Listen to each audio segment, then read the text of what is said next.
warahmatullahi wabarakatuh. Bismillahirrahmanirrahim. Alhamdulillahirabbil alamin. Wassalatu wassalamu ala asrofil anbiya'i wal mursalin wa ala alihi wa ashabihi wa tabi'in. Lasyama Abdul Qadir Jalani. Mari kita isi hari Ahad pagi ini, hari Minggu pagi ini kita membahas tauhid. Kita membahas mengesahkan Allah Subhanahu wa taala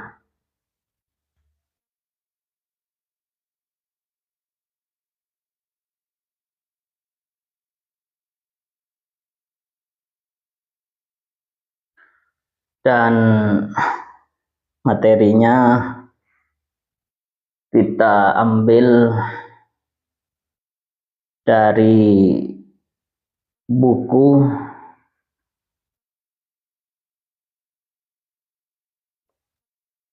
terjemahan kitab karya Hadratus Syekh Kiai Haji Nawawi bin Abdul Jalil Sidogiri. Beliau guru saya dalam tauhid.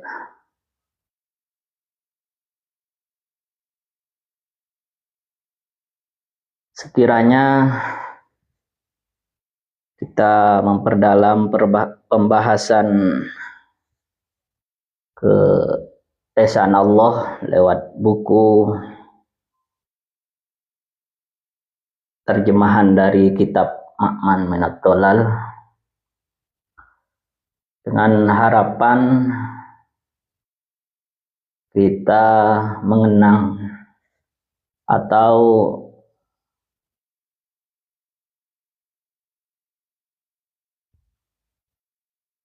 memikirkan pemikiran beliau Hadratus Syekh Kiai Haji Nawawi bin Abdul Jalil, sehingga kita mendapatkan barokah bersama. Artinya ilmu beliau tetap mengalir di antara kita, khususnya ketika membahas tauhid. Dan kita mulain kajian untuk kali pertama ini dan terakhir, pertama dan terakhir kali kita membahas tauhid, terjemahan kitab Ma'man Minad Dhalal karangan Hadratus Syekh Al-Maghfirullah Allahumma ya'li darajatahu fil jannah, Kiai Haji Nawawi bin Abdul Jalil,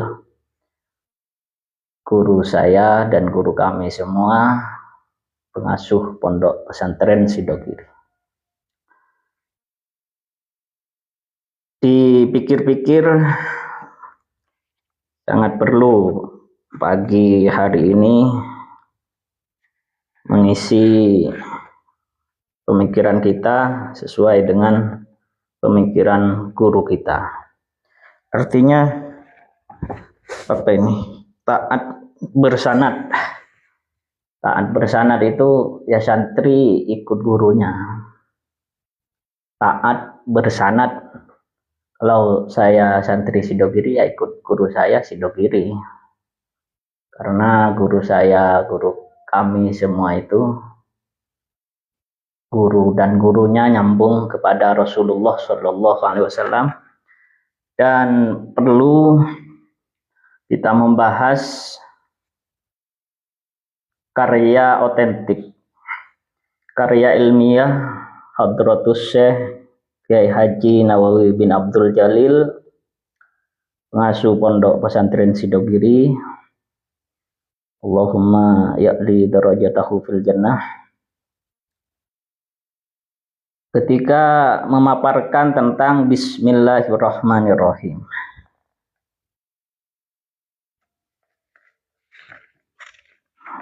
Bab 1, kalimat la ilaha illallah. Ketahuilah bahwa ucapan seorang mukmin la ilaha illallah, tiada Tuhan melainkan Allah, memiliki beberapa arti. Ini sesuai dengan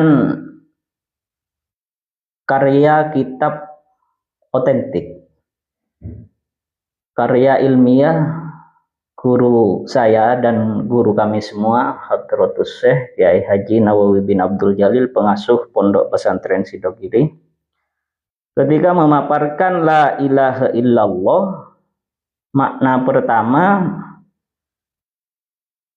dengan terjemahan, tapi kalau beliau nulisnya bahasa Arab. Ini terjemahannya. Tak ada yang disembah dengan benar dalam realitasnya kecuali Allah. Makna pertama.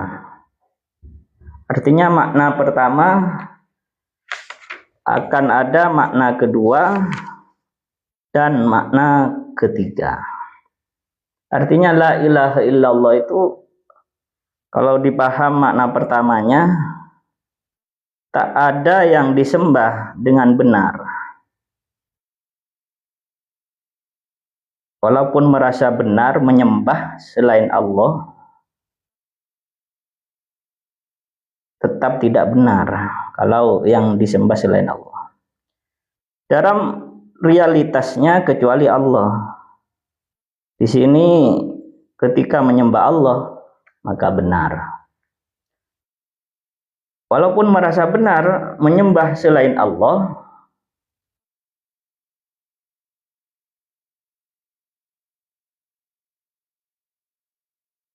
itu termasuk penyembahan yang tidak benar. Dengan ritual-ritual yang mempunyai ciri khas semuanya ya. Ketika ingin menyekutukan Allah, itu kan ada ritual-ritualnya juga. Artinya menurut kitab Ma'man Minad Dolal, tak ada yang disembah dengan benar dalam realitasnya kecuali Allah. Ketika menyembah Allah itu benar, maka apakah kita menghadap Ka'bah, menghadap tembok itu menyembah? Tidak menyembah tembok, tidak menyembah Ka'bah. Kita itu menyembah Allah. Walaupun dalam posisi di musholla, dimanapun, kalau niatnya menyembah Allah, itu benar. Dan sebaliknya, walaupun ritualnya dianggap benar, menyembah selain Allah, secara realitas tidak benar. Itu makna dari tiada Tuhan selain Allah. Artinya tiada Tuhan. Kalau orang mukmin itu tetap Allah di hatinya. Walaupun sampai la ilaha, tiada Tuhan, ada Allah di hatinya kalau orang mukmin. Artinya jika ada orang mukmin meninggal sampai la ilaha illallah saja, kemudian meninggal, tetap dihukumin mukmin, iman kepada Allah Subhanahu wa ta'ala, dan akan masuk surga. Apalagi sampai la ilaha illallah sampai selesai, tambah susunannya itu benar. Dengan artian pemahaman yang pertama, tak ada yang disembah dengan benar dalam realitasnya kecuali Allah. Bagaimana yang saya terangkan tadi, kita menghadap tembok umpamanya, menghadap ke barat atau menghadap Ka'bah secara langsung, bukanlah itu yang disembah kita. Yang disembah kita itu Allah. Itu sudah benar. Terus beliau menjelaskan faktor yang ditiadakan di sini adalah semua jenis Tuhan selain Dia yang Maha Luhur Allah. Jadi menurut Hadratus Syekh, guru saya dan guru kami semua, Kiai Haji Nawawi bin Abdul Jalil, pengasuh pondok pesantren Sidogiri, dengan slogan taat bersanad, maka kita harus taat kepada guru kita. Ya, yang ditiadakan semua jenis Tuhan, artinya tidak ada Tuhan selain Allah. Yakni tidak ada yang disembah dengan benar kecuali Allah. Tidak benar menyembah selain Allah, itu tidak benar, walaupun ritualnya itu sudah dianggap benar, tidak benar. Dengan artian pertama la ilaha illallah, dengan makna atau pemahaman pertama dari la ilaha illallah. Jadi kata yang disembah dengan benar ditiadakan dari selain Allah Subhanahu wa taala. Artinya membaca buku di sini kita harus menghayati. Jadi kata yang disembah dengan benar ini sesuai yang saya terangkan, walaupun ritualnya sudah dianggap benar, ditiadakan dari selain Allah Subhanahu wa taala tidak berhak, tidak benar kalau dikhususkan kepada selain Allah. Dan sekaligus hanya ditetapkan kepada Allah. Menyembah yang benar menghadap ke barat, kan disuruh menghadap ke barat, tapi niat kita kan menyembah Allah. Jadi penyembahan yang benar hanya kepada Allah. Apa yang telah kami sebutkan bahwa tiada yang disembah dengan benar selain Allah, ini mengindikasikan bahwa sesembahan yang tidak benar ditiadakan dari selain Allah. Sebab sesembahan selain Allah berupa makhluk memang ada juga, tapi itu bukan merupakan sesembahan yang benar. Itu seperti berhala, matahari, dan sesembahan lain selain Allah. Artinya guru kami, guru kita semua, dengan slogan taat bersanad, kita harus ikut guru, sudah mengartikan sesembahan yang benar ditiadakan bagi selain Allah. Kita menyembah yang benar hanya kepada Allah. Makna yang pertama dari la ilaha illallah. Sesuai yang saya sebutkan, makna yang kedua menurut guru saya dan guru kami semua, Hadratus Syekh Kiai Nawawi bin Abdul Jalil, tiada yang berhak disembah selain Allah. Artinya tidak berhak meminta penyembahan, disembah, atau orang ingin menyembah itu tidak berhak kalau menyembah kepada selain Allah. Ini kandungan makna kedua dari la ilaha illallah. Sudah tambah dalam mengindikasikan tidak berhak disembah selain Allah itu. Objek yang ditiadakan adalah yang berhak disembah selain Allah Subhanahu wa taala ditiadakan. Artinya tidak berhak. Jadi yang berhak disembah ditiadakan dari selain Allah. Artinya hanyalah Allah yang berhak disembah. Yang selain Allah tidak berhak disembah, makna dari la ilaha illallah, makna yang kedua. Dengan penjelasan di atas, maka kita tahu bahwa Allah Subhanahu wa taala adalah satu-satunya zat yang berhak untuk disembah. Berhak. Yang tadi makna pertama itu tidak benar kalau menyembah kepada selain Allah, dan makna yang kedua yang berhak disembah hanyalah Allah. Baik penyembahan ada atau tidak, ada makhluk atau tidak, sampai diukur dengan makhluk. Walaupun tidak ada makhluk sama sekali, andaikan yang berhak disembah tetap Allah dengan arti la ilaha illallah yang kedua. Tidak meninjau penyembahnya. Sebagaimana pada saat azali meninjau makhluk yang akan menyembah, yaitu tidak berhak disembah selain Allah.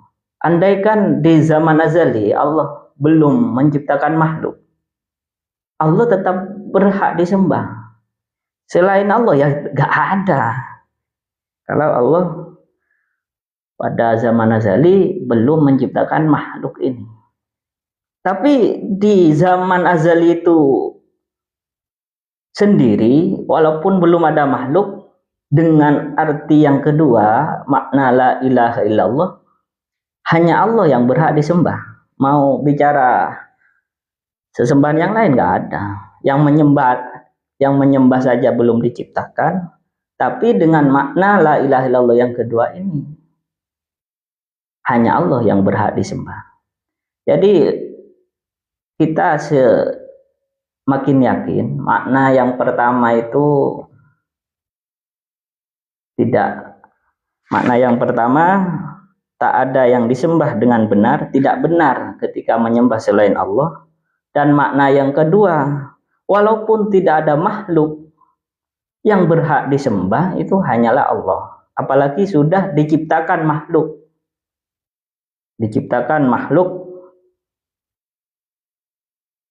Tetap yang berhak disembah hanyalah Allah Subhanahu wa ta'ala.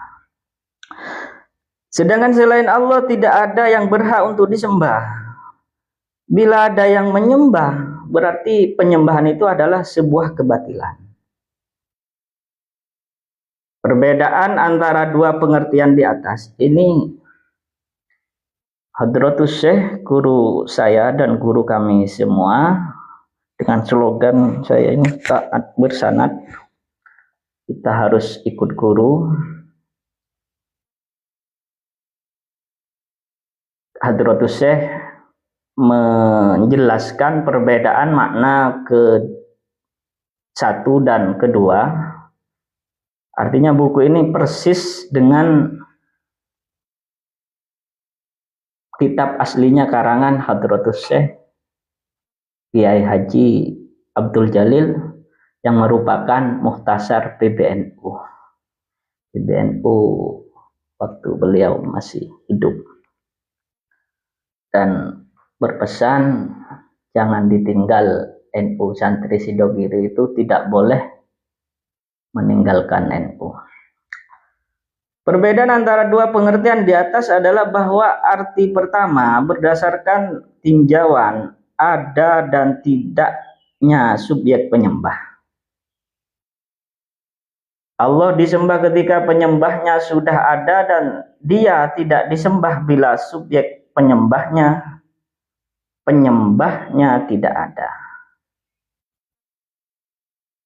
Yang arti yang pertama, salah menyembah selain Allah itu masih tergantung kepada subjek penyembah. Maka makna la ilaha illallah yang kedua, walaupun nggak ada yang makhluk yang diciptakan, tetap yang berhak disembah itu Allah.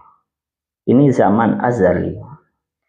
Berarti selain Allah tidak ada sesembahan selain Allah. Gak ada makhluk, gak ada alam, gak ada. Sedangkan arti kedua tanpa peninjauan, ada atau tidak adanya subjek penyembah. Berarti sangat penting guru saya, guru kami semua, Hadratus Syekh Nawawi bin Abdul Jalil, menjelaskan makna pertama dan makna kedua. Makna pertama, sesembahan kepada selain Allah itu tidak benar, dan yang kedua, yang berhak disembah itu hanyalah Allah Subhanahu wa taala, baik ada makhluk atau tidak ada makhluk. Bayangkan kalau tidak ada makhluk itu seperti patung itu gak ada, seperti akal gak ada, seperti manusianya gak ada. Dalam keadaan seperti itu, dalam zaman azali, makhluk semuanya belum diciptakan, yang berhak disembah hanyalah Allah. Ikut makna la ilaha illallah kedua, makna yang kedua. Jadi tidak ada bedanya subjek penyembah itu ada atau tidak. Allah tetap satu-satunya zat yang berhak disembah. Sebab Allah itu berhak disembah kapanpun, saat makhluk belum ada, sedang ada, sudah sirna, dan sepanjang masa. Makhluk itu sifatnya kan belum ada, dan akan sirna. Yang tidak sirna hanyalah Allah Subhanahu wa taala dalam keadaan 3 masa. 3 kejadian itu tetap yang berhak disembah hanyalah Allah Subhanahu wa taala. Makna dari la ilaha illallah yang kedua. Allah Subhanahu wa taala berhak disembah saat azali yang tidak berawal dan pada masa yang tidak berakhir. Allah adalah zat yang maha ada dan wujud. Allah itu qadim dan kekal, tak ada awal dan akhir bagi Allah. Dia memiliki seluruh sifat yang sempurna, suci dari segala kekurangan dan segala apapun yang pernah terlintas dalam hati kita. Ini pernah saya jelaskan bahwasanya Allah itu memiliki sifat kesempurnaan, jauh dari sifat kekurangan. Selain Allah adalah buah karyanya yang diciptakan, tidak memiliki sifat sempurna. Jadi dikanter dengan makna la ilaha illallah yang pertama, ketika ada orang menyembah kepada selain Allah, itu tidak benar karena tidak mempunyai sifat kesempurnaan yang disembah itu.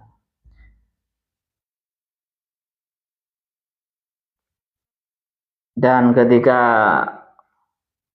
mengatakan illa liyuqarribuna zulfa, untuk mendekat saja, sebagaimana orang Islam menghadap tembok tapi niatnya menyembah Allah, itu ditolak oleh Al-Quran, ditolak kecuali penyembahan yang benar itu. Penyembahan yang benar, penyembahannya orang Islam kepada Allah Subhanahu wa taala. Kalau tidak menyembah kepada Allah Subhanahu wa taala, ditolak oleh Al-Quran. Karena yang disembah itu tidak mungkin mempunyai sifat kesempurnaan dan dijauhkan dari sifat kekurangan. Mereka selalu butuh kepada Allah yang mengatur dan menyempurnakannya. Bagaimana subjek yang seperti itu tidak berhak untuk disembah? Allah selalu dibutuhkan oleh sesembahan yang lain, oleh penyembah selain Allah. Bagaimana tidak mau menyembah kepada Allah? Padahal dia selalu menjadi tujuan dalam segala hal. Bagaimana tidak mau menyembah kepada Allah?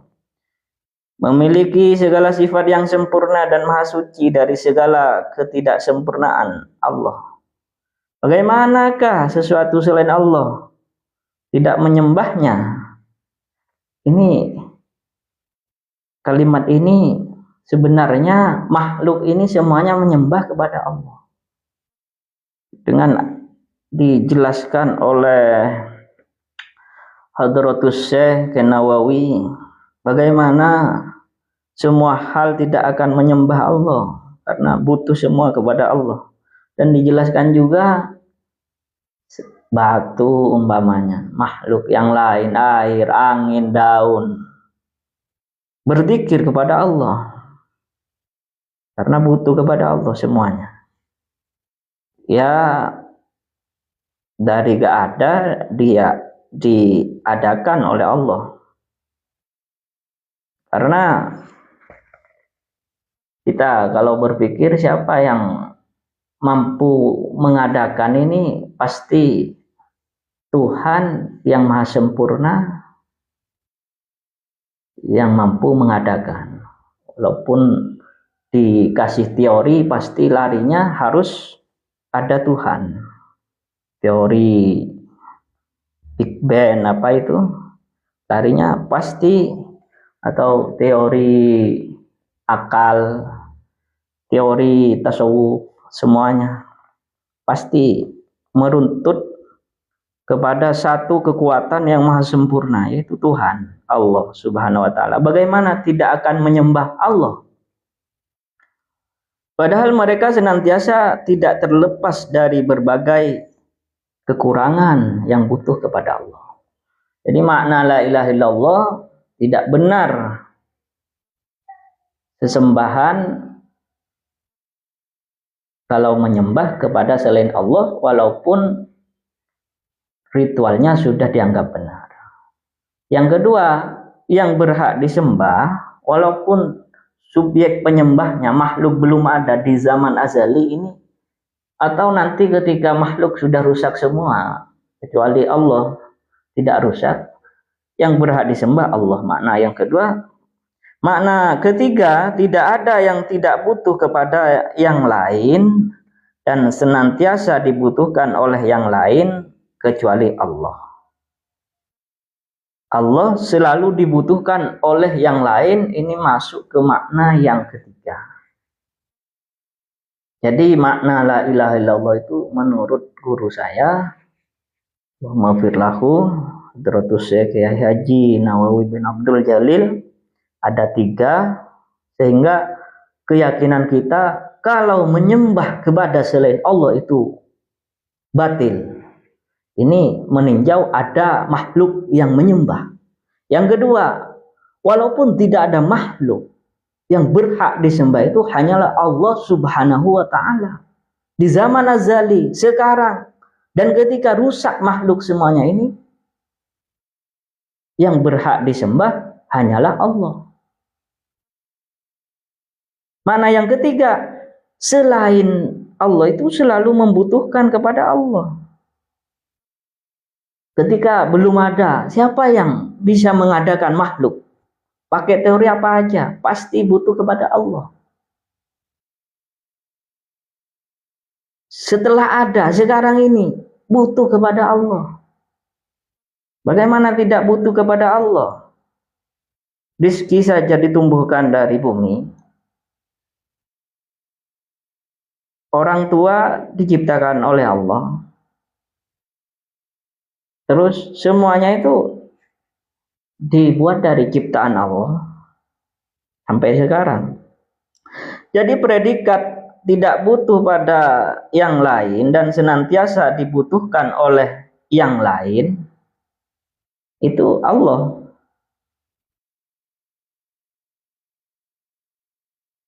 Selain Allah tidak ada yang tidak butuh kepada yang lain. Maka selain Allah ini membutuhkan yang lain. Kita butuh uang. Uang dibuat dari apa? Kita butuh beras. Beras ditumbuhkan dari apa? Allah semua yang menjamin.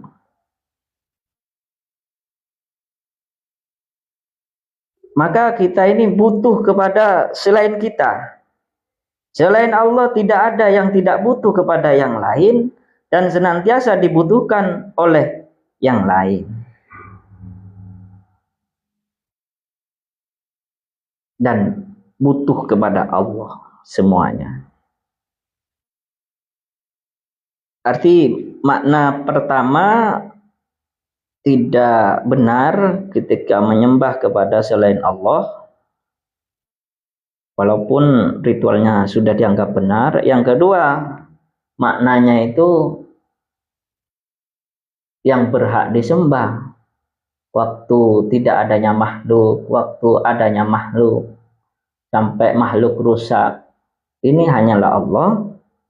Dan makna yang ketiga, yang lain selalu butuh kepada Allah, karena yang lain itu selalu butuh kepada yang lain dan membutuhkan Allah. Dengan terjemahan, tidak ada yang tidak butuh kepada yang lain dan senantiasa dibutuhkan oleh yang lain kecuali Allah. Makna tiga sudah bisa memperkuat keyakinan kita di pagi hari ini, memahamin la ilaha illallah. Dan orang mukmin itu walaupun sampai kalimat la ilaha, umpamanya meninggal, di sininya sudah ada Allah. La ilaha, tidak ada Tuhan selain Allah.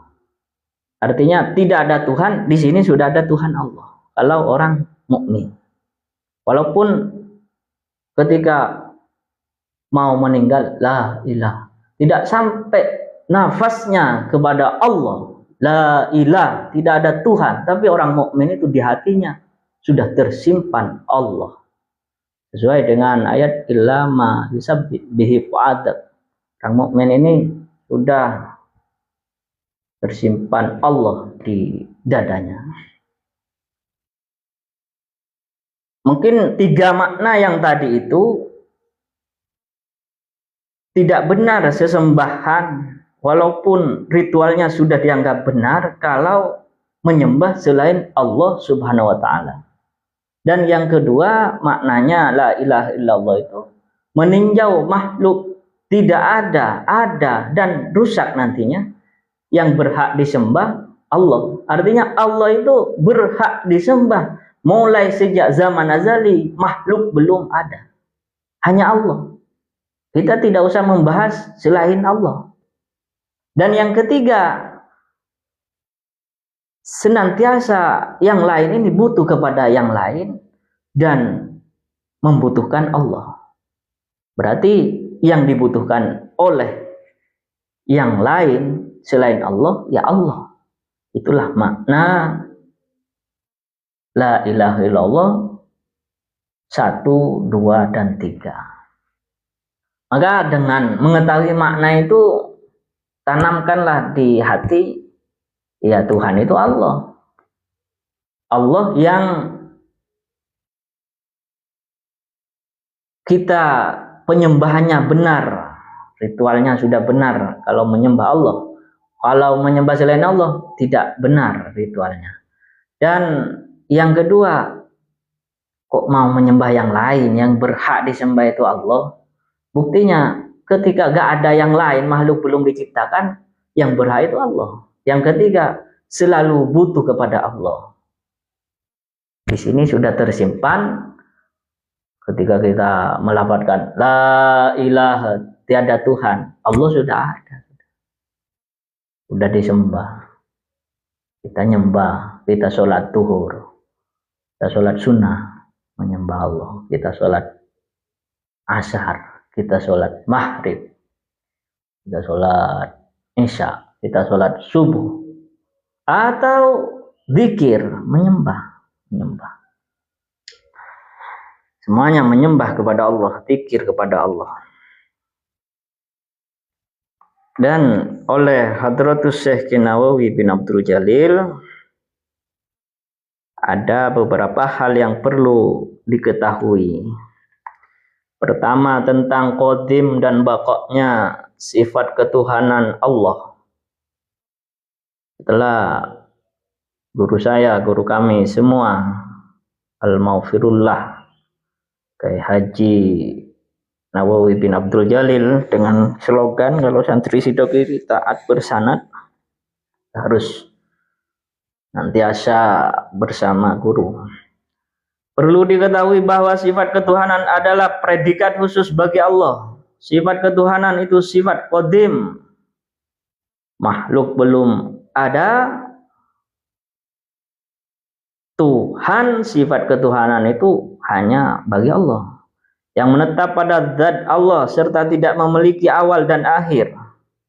Sebab zat maha luhur yang memiliki dan berhak atas predikat itu adalah qadim dan kekal. Maka predikat ketuhanannya juga qadim dan kekal pula. Kita menyembah Allah qadim dan kekal pula. Kedua, tentang jenis pengecualian. Secara tata bahasa, kenapa kita harus memahami buku ini? Buku ini persis dengan kitab aslinya, kitab yang ditulis oleh guru saya dan guru kami semua, Hadratus Syekh Haji Nawawi bin Abdul Jalil, pengasuh pondok pesantren Sidogiri. Perlu diketahui kedua tentang jenis pengecualian. Secara tata bahasa, pengecualian dalam kata tiada Tuhan melainkan Allah adalah istisna mutasil. Kata Tuhan dan kata Allah adalah satu jenis. Tuhan, Allah sama itu, satu jenis. Tapi dari segi maksud, pengecualian di situ termasuk istisna mungkote. Kata Tuhan tidak sejenis dengan kata Allah.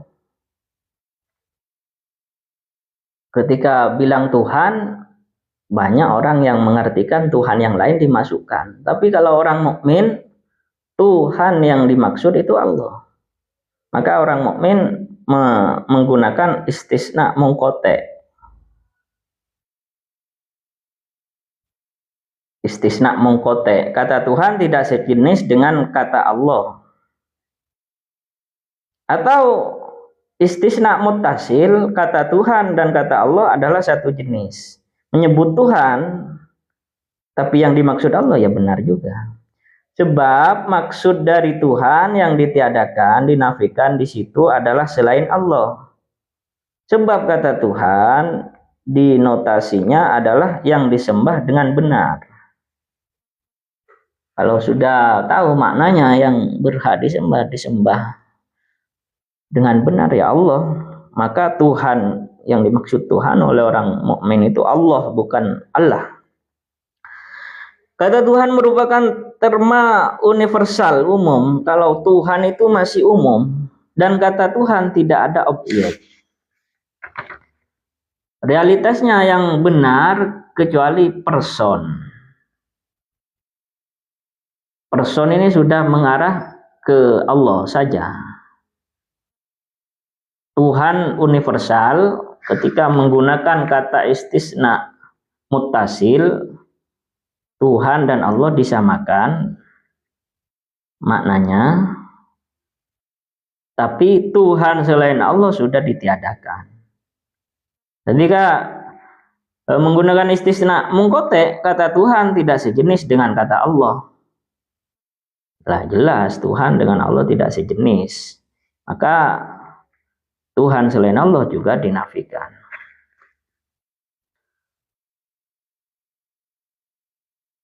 Harus mengarah ke person, harus Allah. Mengarah ke person, harus Allah. Makanya dari tadi itu la ilaha tiada Tuhan. Kalau orang mukmin itu sudah ada Allah di hatinya. Tidak ada Tuhan, yang ada Allah di hatinya. Dilafadzkan la ilaha illallah. Maha tunggal yaitu Allah Subhanahu wa ta'ala. Dengan penjelasan di atas, maka kita tahu bahwa kata tiada Tuhan selain Allah memiliki unsur yang menafikan dan menetapkan sekaligus. Yang dinafikan Tuhan selain Allah, yang ditetapkan Allah, baik menggunakan universal atau person. Mengarahnya, kalau universal, Tuhan dan Allah itu sejenis, tapi Tuhan selain Allah ditiadakan. Kalau person, langsung divonis Tuhan dan Allah lain kata. Maka Tuhan yang lain ditiadakan, hanya Allah. La ilaha, tiada Tuhan. Orang mukmin sudah ada Allah di dalam keyakinan. Yang dinafikan adalah semua person. Yang dinafikan adalah semua person hakikat Tuhan selain Allah. Maka tidak berhak disembah dan tak ada sesembahan yang benar selain Dia yang maha luhur, Allah Subhanahu wa taala. Person-person, Tuhan-Tuhan selain Allah dinafikan. Istisna muttasil, Tuhan sama dengan Allah satu jenis. Ketika menyebut Tuhan bisa dimaknain Allah, itu la ilaha illallah, istisnanya dilarikan ke istisna muttasil. Tapi person selain Allah, apa berhala, apa semuanya ditiadakan. Atau dibedakan, Allah dengan Tuhan beda kata. Person Allah saja yang ditetapkan. Berarti la ilaha illallah itu mentiadakan dan menetapkan. Maka ketika itu orang mukmin la ilaha, nafasnya hilang, sudah dicabut ruhnya, tetap ada Allah. Karena tadi itu Tuhan dengan Allah pakai istisna muttasil itu masuk, universal. Tuhan itu Allah masuk, tapi person selain Allah harus ditiadakan. Atau mengkote, istisna mengkote, Tuhan dan Allah tidak sama. La ilaha, tiada Tuhan illallah, kecuali Allah. Sama-sama benar. Maka orang mukmin itu ketika hampir meninggal kan ditalkan, disuruh nyebut la ilaha illallah. Kalau orang iman bisa itu. Jadi gak usah dipermasalahkan ketika bilang la ilaha, murah-murah meninggal. Karena Tuhan, kata Tuhan itu sudah universal. Tidak sampai menyebut istisna. Tuhan itu sudah menafikan Tuhan selain Allah. Kalau orang mukmin. Kalau orang nggak mukmin, nggak iman kepada Allah, masih repot memikirkan Tuhan yang mana. Repot, sebutannya lupa. Ya, mati dalam keadaan kafir. Kalau orang mukmin itu enggak.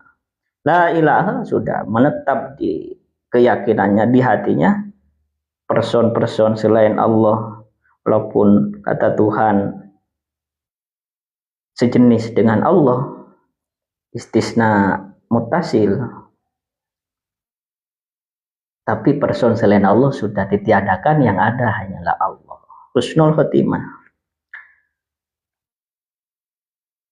Ketiga, cakupan dua kalimat syahadat. Sudah kita anggap paham dari la ilaha illallah tadi. Mungkin ada yang mau bertanya TikTok.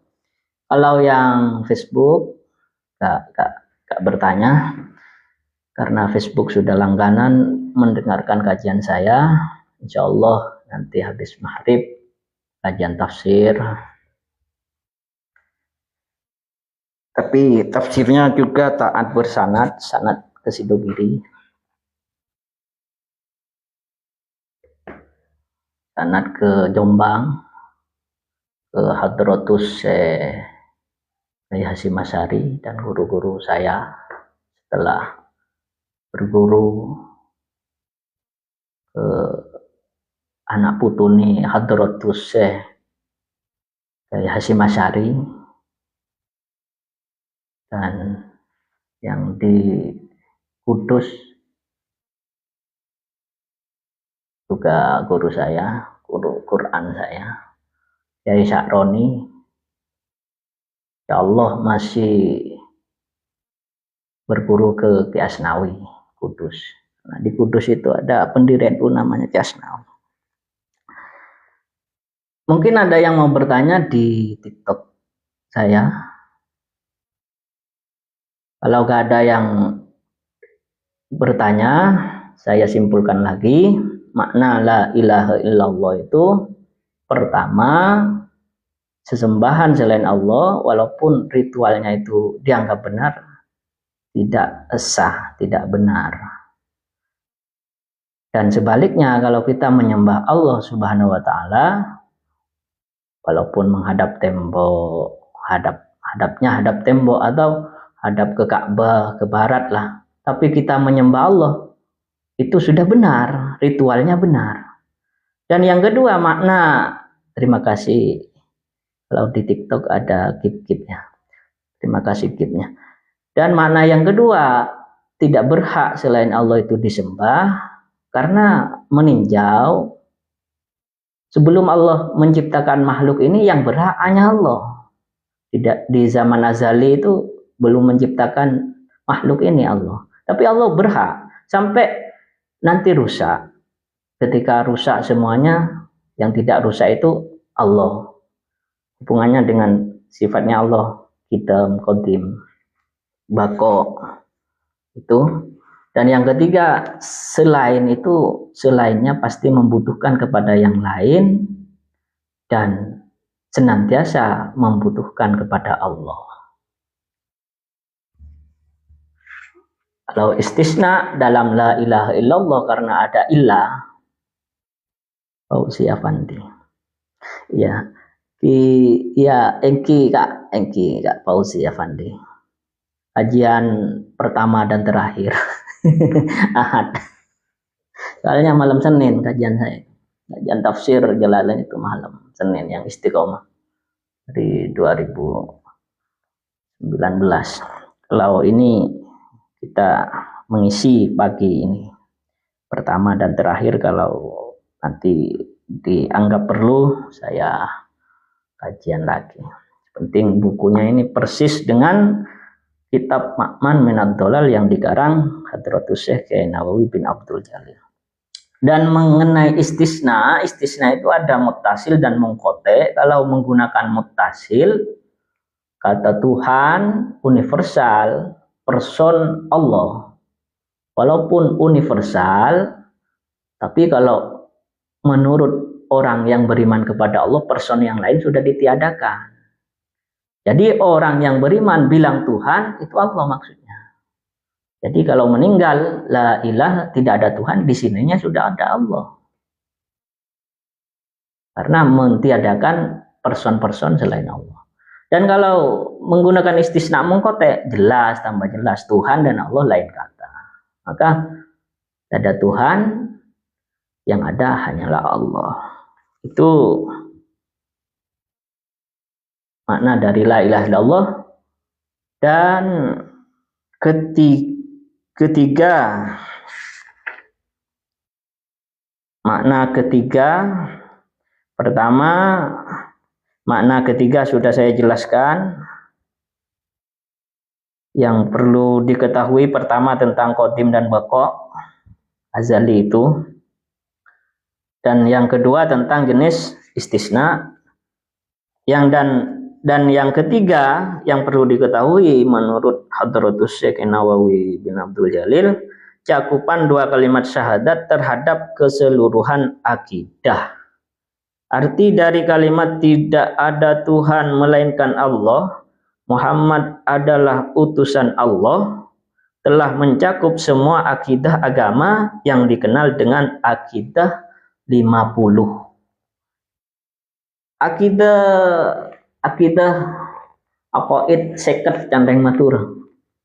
Ini sebenarnya dari Imam Al-Maturidi Al-Asy'ari. Jadi para ulama itu dirumuskan oleh Al-Maturidi pentingnya memahami akidah, sifat wajib kepada Allah, sifat muhal kepada Allah 20 20 40, sifat jaiz kepada Allah itu 1 41, ditambah sifat wajibnya para utusan Allah 4, sifat yang mohal kepada utusannya Allah 4, ditambah sifat jaiz 1, jadi 50. Sebenarnya ilmu seperti ini dirumuskan oleh Imam Al-Maturidi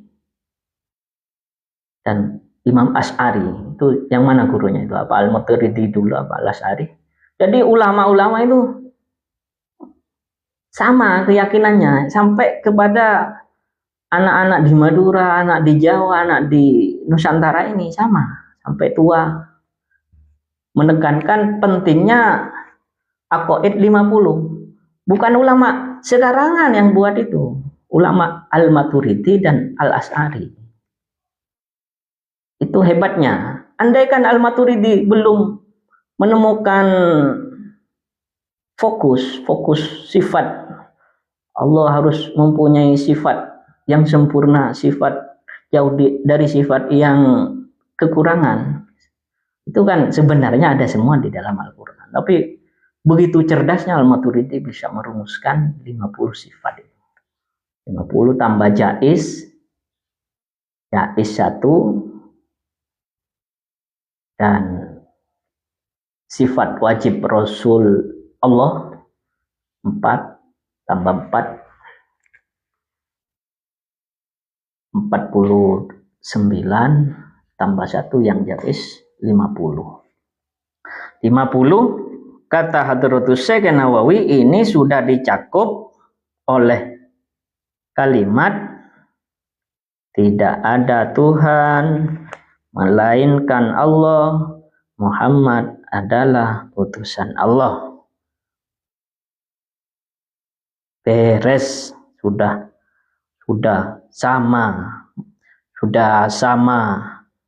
substansinya dengan akidah yang 50. Luar biasa. Guru saya ini luar biasa. Jadi kalau sudah bisa melafalkan la ilaha illallah Muhammadur Rasulullah, itu sudah mencakup sifat wajib, wujud qidam baqa ila akhirih, adam hudus fana ila akhirih, kulli mumkinin aw tarkuhu, atau siddiq amanat tabligh fatona kitib al-a'radul basariyah, itu ila akhirih, sudah dicakup sebenarnya oleh kalimat la ilaha illallah Muhammadur Rasulullah. Sebab arti dari ketuhanan itu adalah tidak pernah butuh pada yang lain dan senantiasa dibutuhkan oleh yang lain. Maka arti tiada Tuhan melainkan Allah adalah tak ada satupun yang tidak butuh pada yang lain dan senantiasa dibutuhkan oleh yang lain kecuali Allah. Di sini artinya butuh semua kepada Allah. Di sini artinya butuh semua kepada Allah. Jadi Hadratus Syekh itu menjelaskan makna la ilaha illallah ada 3, dan yang harus diketahui oleh kita juga ada 3. Yang pertama tentang qadim dan baqa'nya sifat ketuhanan Allah, kedua tentang jenis pengecualian istisnanya tadi, dan yang ketiga cakupan 2 kalimat syahadat terhadap keseluruhan akidah. Ya, asyhadu alla ilaha illallah wa asyhadu, langsung kalimat syahadat. Ketika paham la ilaha illallah, karena untuk mencakup sifatnya Rasulullah, langsung bilang asyhadu alla ilaha illallah, saya bersaksi tiada Tuhan selain Allah, wa asyhadu anna Muhammadar Rasulullah. Maka kata Hadratus Syekh Nawawi ini sudah mencakup aqaid yang 50.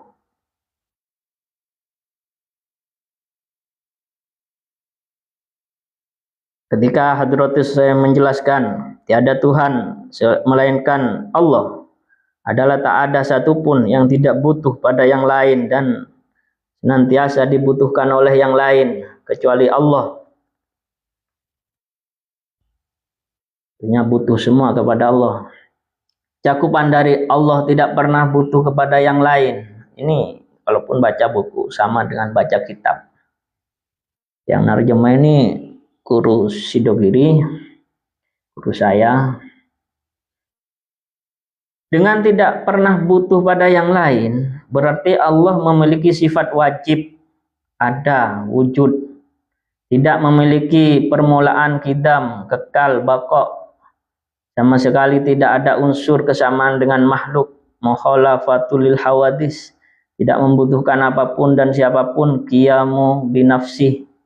Serta maha suci dari segala macam bentuk kekurangan. Termasuk juga Allah wajib memiliki sifat maha mendengar, sama, maha melihat, basor, dan maha berfirman, kalam.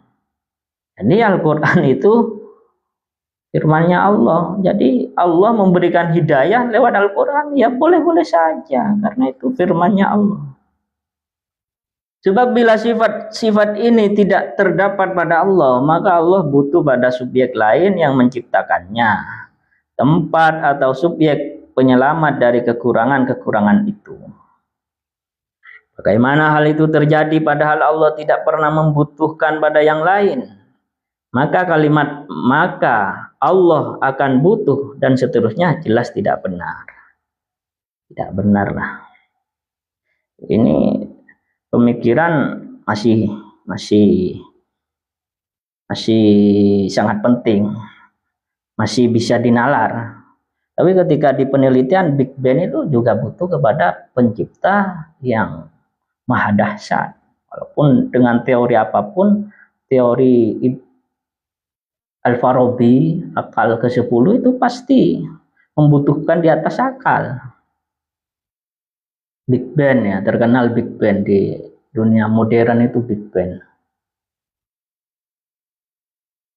Di Big Bang, teori Big Bang itu butuh kepada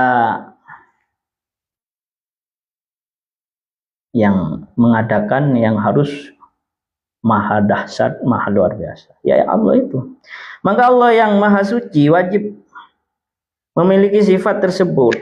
Dari keberadaan Allah yang tidak butuh pada yang lain, juga bisa disimpulkan bahwa Allah maha suci dari faktor lain, seperti adanya kepentingan dalam segala perbuatan. Allah itu tidak punya kepentingan.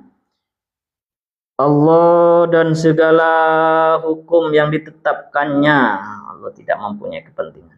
Bila saja Allah terdorong oleh faktor-faktor tersebut, berarti Allah masih butuh pada sesuatu yang lain untuk merealisasikan kepentingan atau tujuannya. Allah tidak butuhlah. Bagaimana itu bisa terjadi padahal Allah adalah satu-satunya yang tidak membutuhkan pada yang lain? Dari situ juga bisa disimpulkan bahwa Allah Subhanahu wa taala tidak harus berbuat sesuatu, kemungkinan apapun atau tidak. Footnote-nya seperti menciptakan makhluk ataupun tidak. Semua itu bagi Allah adalah boleh jadi, bukan keharusan atau keniscayaan. Ini adalah pandangan Ahlus Sunnah. Sedangkan dalam pandangan Mu'tazilah, Allah harus berbuat sesuatu yang baik dan yang terbaik. Tidak, kalau Ahlus Sunnah boleh, Allah itu boleh-boleh saja.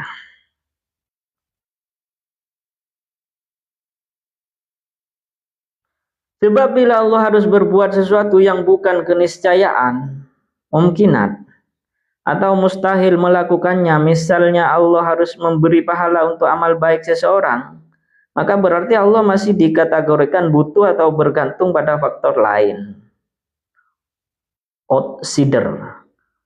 Artinya Allah terpengaruh oleh sesuatu di luar dirinya agar Allah bisa optimal eksistensinya sebagai Tuhan.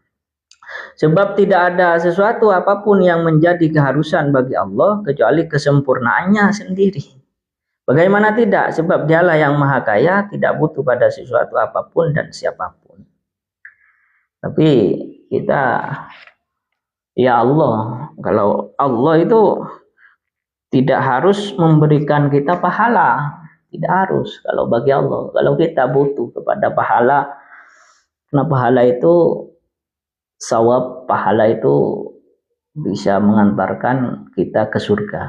Kalau Allah tanpa pahala mau memasukkan orang ke surga dengan ridhonya, boleh bagi Allah. Tapi kalau kita aja butuh pada sesama, apalagi pahala. Pahala itu selain kita, ya kita butuh pada pahala. Karena di dalam Al-Quran pahala itu bisa mengantarkan kita ke surga. Kita yang butuh. Kalau Allah pahala tidak butuh, bisa memasukkan kita ke surga dengan fadlnya, bisa. Itu rahmat, fadl. Rahmat itu pahala, fadl itu keistimewaan. Keistimewaan yang diberikan Allah. Jadi kalau kita tidak butuh pada pahala, langsung ngejar fadl, emangnya kita itu siapa? Yang boleh seperti itu Allah. Allah itu tidak butuh pada pahala. Mau memasukkan surga, bisa langsung dimasukkan, bukan lewat pahalanya, lewat fadlnya masuk ke surga. Yang kedua, cakupan dari yang lain selalu butuh kepada Allah. Karena sangat perhatiannya beliau, maka dijelaskan dari ungkapan bahwa segala sesuatu butuh kepada Allah dapat disimpulkan bahwa Allah adalah maha hidup, maha karsa, maha kuasa, dan maha tahu secara absolut. Sebab bila salah satu dari sifat-sifat tersebut tidak terdapat pada Allah, maka tidak akan ada segala bentuk ciptaan raya ini. Karsa, berkehendak, hidup. Sementara logika dan indera kita menjadi saksi akan fakta bahwa segala bentuk ciptaan ini adalah nyata dan real. Saksikan saja, rasakan saja.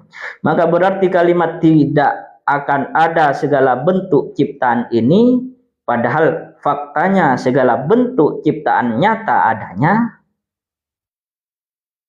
Jangan bohong, ada sekarang. Maka pernyataan tidak akan ada segala bentuk ciptaan ini adalah tidak benar.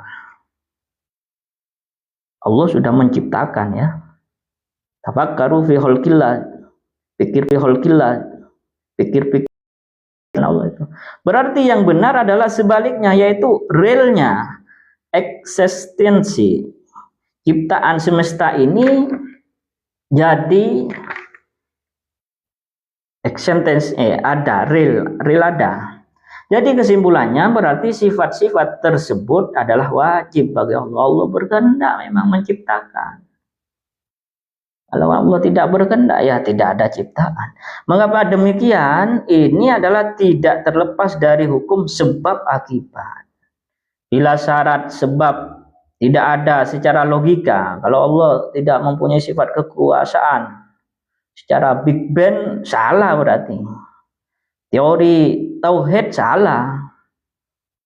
Maka Allah itu harus berkuasa. Secara teori akal, siapa itu?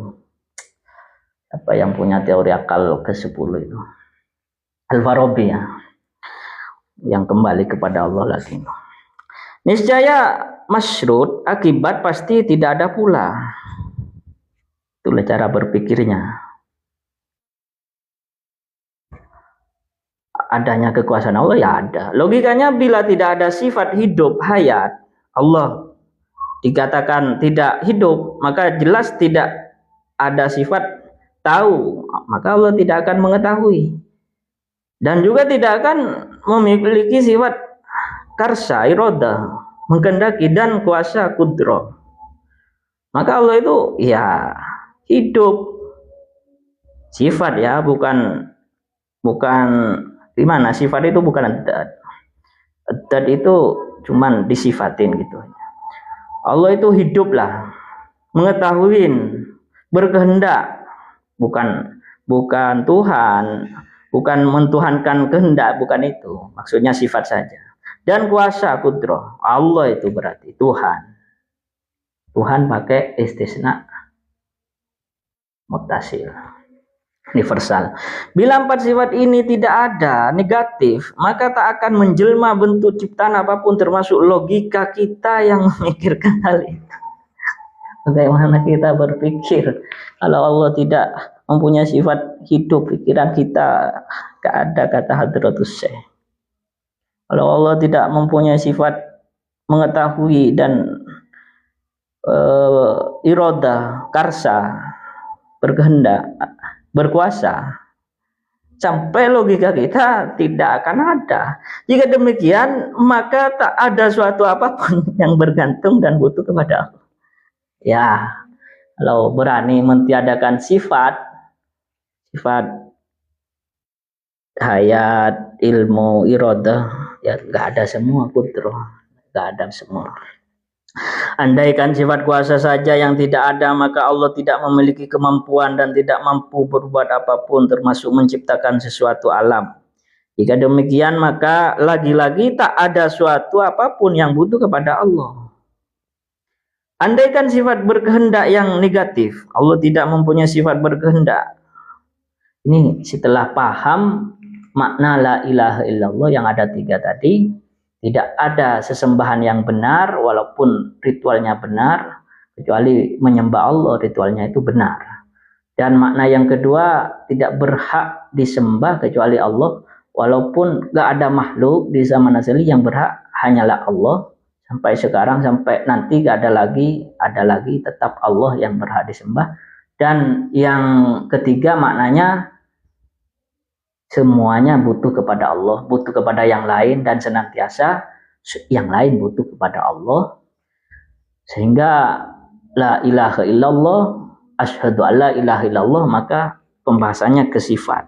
Andaikan sifat berkehendak yang ditiadakan, Allah tidak mempunyai sifat berkehendak, maka sifat kuasa juga tidak ada. Sebab secara logika kuasa adalah perpanjangan dari kehendak. Allah berkehendak, kun fayakun, berkuasa, kuasa. Maka adalah semuanya ini. Bila tidak ada kuasa, maka tak akan menjelma bentuk ciptaan apapun. Berarti tak ada sesuatu yang butuh kepada Allah. Nanti efeknya tidak akan ada la ilaha illallah. Bila sifat tahu ilmu yang ditiadakan, maka kehendak pun tidak akan ada. Allah tidak tahu.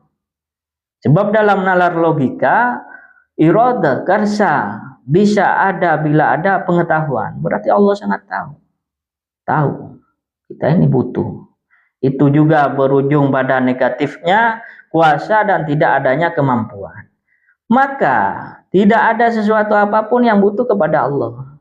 Kembali lagi, tak usah la ilaha illallah kalau salah satu sifat Allah ditiadakan yang sudah dirumuskan Al-Maturidi atau Al-Asy'ari.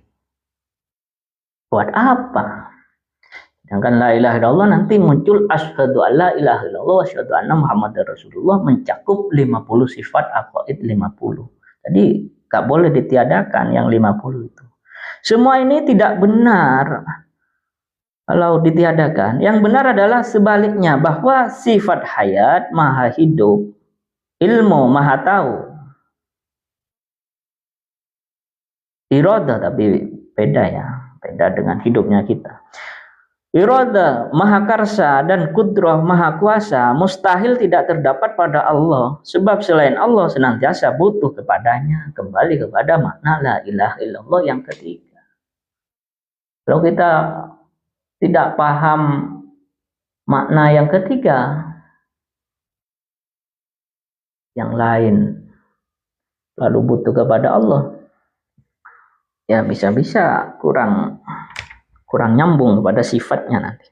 Ketahuilah bahwa butuhnya segala sesuatu kepada Allah pencipta, memiliki keniscayaan adanya kemampuan untuk menciptakan segala sesuatu yang tentu butuh kepadanya. Pakai teori Big Bang ya, teori tauhid, teori ilmu, segala ilmu pasti butuh kepada Allah. Teori Al-Farabi, akal ke-10. Hal itu mengharuskan adanya sifat kudroh, irodah, dan ilmu, sifat tahu, yang menjangkau segala hal yang menjadi sasaran sifat-sifat tersebut. Sebab kudroh mengharuskan irodah dan ilmu. Ini juga berkonsekuensi keniscayaan sifat haya. Karena 3 sifat pertama jelas membutuhkan haya, tak mungkin 3 sifat tersebut ada bila tak ada sifat haya. Hal ini sekaligus mewajibkan sifat wahdaniyat Maha Esa bagi Allah. Ini sudah beda dengan hidup kita lah. Mengapa? Sebab bila ada pihak atau subjek kedua dalam ketuhanan, maka jelas subjek kedua itu tidak butuh kepadanya karena keduanya sama-sama memiliki ketidakmampuan. Bagaimana mungkin padahal Allah dibutuhkan oleh apapun yang selain Allah. Dan kan ada kemampuan menyamai Allah. Walaupun satu garis itu pasti dua garis itu. Satu garis dipersiskan, dua garis jadi satu. Nanti bertolak belakang. Nanti yang satunya butuh kepada satunya. Satunya digaris, ditutup. Butuh penutupan untuk jadi satu garis. Kan begitu. Jadi nggak mungkin satu Allah itu ada yang menyamai. Maka butuh kepada Maha Esa wahdaniyat satu.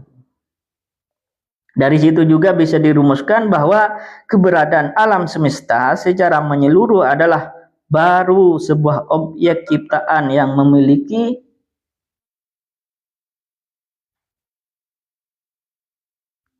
permulaan. Jelas permulaan. Teori apa saja alam ini ada permulaannya. Tauhid azali ya. Di zaman azali itu belum ada apa-apa. Tapi disembah. Gak bisa jasanya. Nah.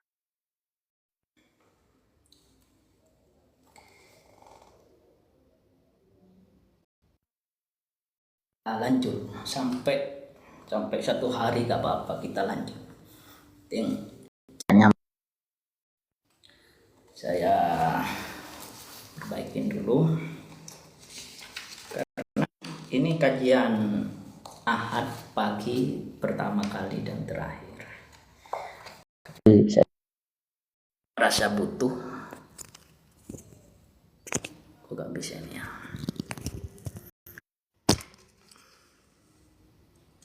Itu senang TikTok, senang Facebook. Bisa lagi.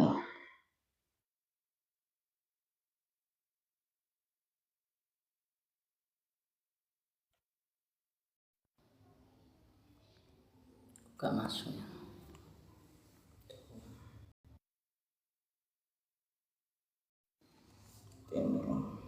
Kita lanjut sebentar lagi.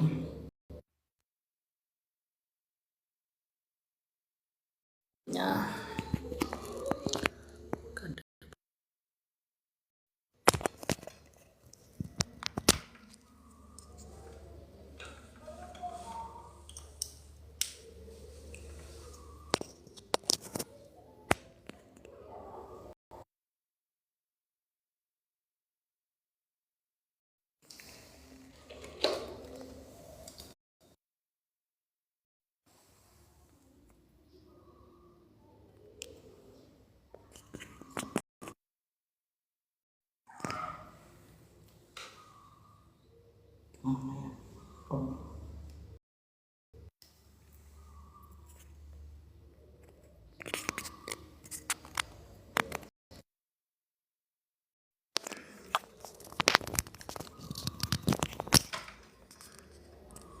Tunggu dulu ya.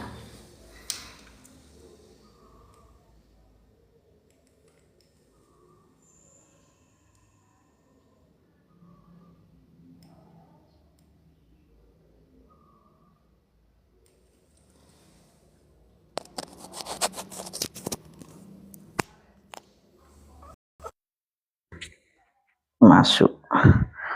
Jasanya gak masuk.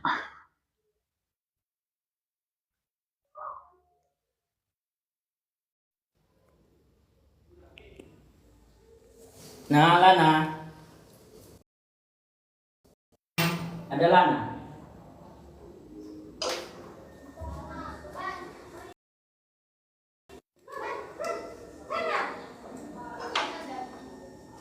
Lagi nih.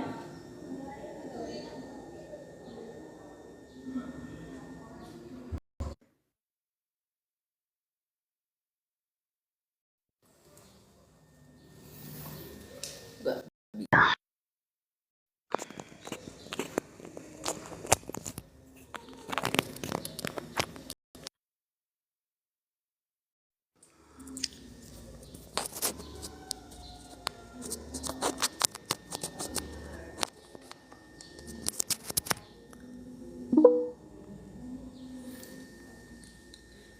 gak usah pakai mic-nya istirahatkan dulu.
Kita rokokan dulu.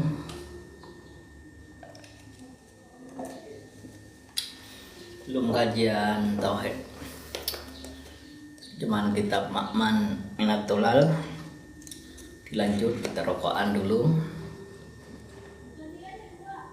dan sebentar lagi kita mulai kajian Ma'man Minatulal terjemahannya ya.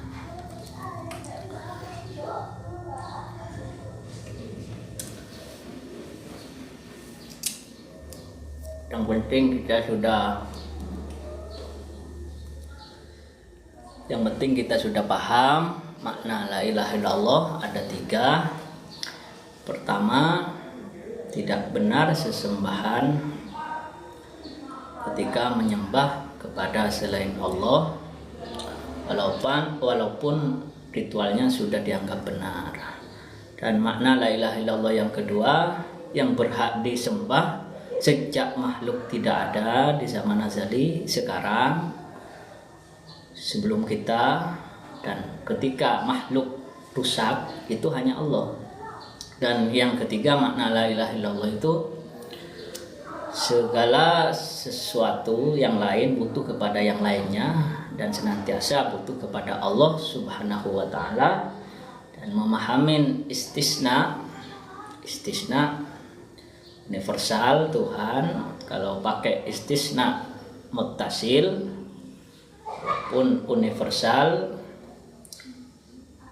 yang ditiadakan selain Allah, atau istisna munqati, Tuhan dan Allah itu beda. Jadi orang mukmin ketika bilang la ilaha illallah, tiada Tuhan, pasti di hatinya sudah ada Allah Tuhan, karena sudah mentiadakan selain person Allah, walaupun bilang tiada Tuhan. Dan itu semua mencakup kalimat syahadat, kata Hadratus Syekh, mencakup asyhadu alla ilaha illallah wa asyhadu anna muhammadar rasulullah, karena butuhnya semua kepada Allah.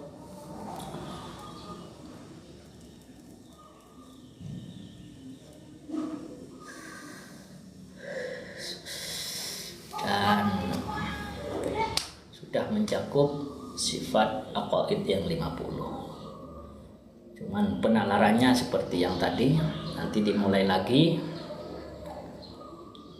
pemantapannya. Mungkin ada yang mau bertanya sebelum kita mulai lagi. Belum rokok habis lagi. Yang mau bertanya silahkan.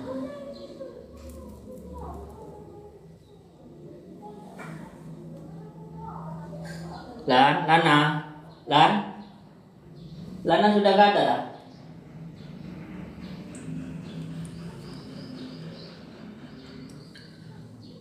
Saya saya jawab kalau ada pertanyaan. Kalau nggak ada pertanyaan, ya saya menyampaikan materi saja. Halo Ang, Mas Ang. Tanya Ang, masalah tauhid Ang. Popong berpan bener live. Berpan tak bener masuk mulon. Hijau. Taat bersanad, sanad ke Sidogiri, sanad ke Jombang, sanad ke Kudus. NU hijau. Ang. Marena mulai boleh Ang.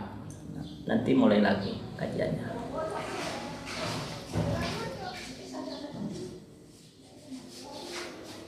Kalau dipikir-pikir ngerokok itu butuh tembakau, butuh kertas, butuh apa lagi, nikotin. Itu kan diciptakan oleh Allah semua. Gak ada yang lain, gak butuh pada yang lain, dan senantiasa membutuhkan kepada Allah. Butuh api, apinya itu dari neraka. Butuh api, apinya itu dari neraka. 1 tetes diturunkan ke dunia. Jadi api di seluruh dunia. Korek.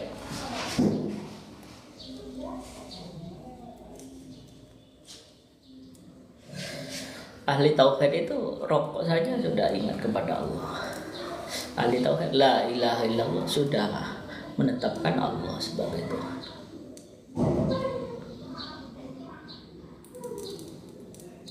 Dan ahli tauhid itu tidak pernah susah ketika masih mempunyai Tuhan.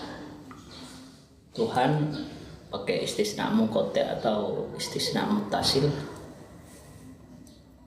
Saya di kitabnya itu dijelaskan semua.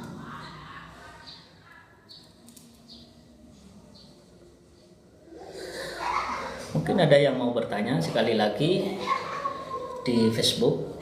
Ada yang mau bertanya? Insyaallah nanti habis maghrib saya mengkaji kitab tafsir Jalalain.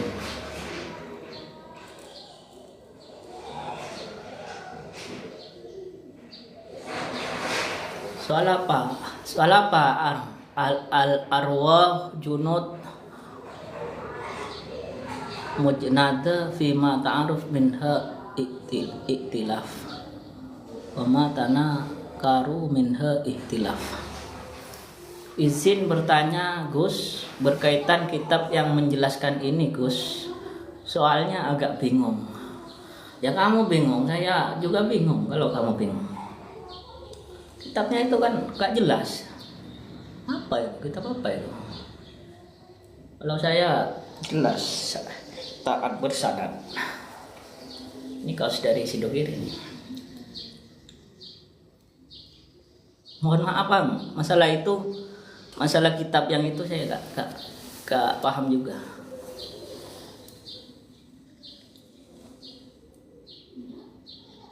Minhajul Asar. Fikih apa tauhid?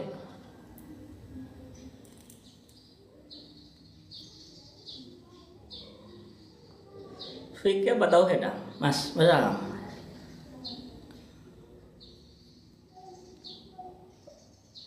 Fathul Izar dah. Sejenis Fathul Izar. Yopo, masa Minhajul Asar itu apa sih?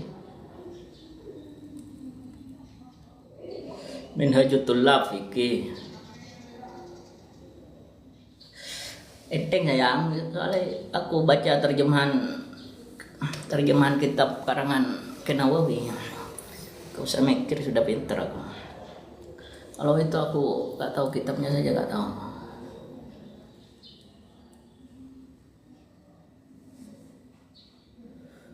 Dari itulah orang alim itu ilmunya berjalan.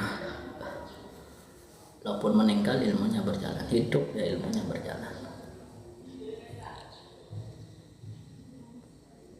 Gak paham aku itu kitab apa itu? Minhajul Asar pernah dengar. Pelajaran mana? Pelajaran S2 ndak kau no kitab Minhajul Asar S2.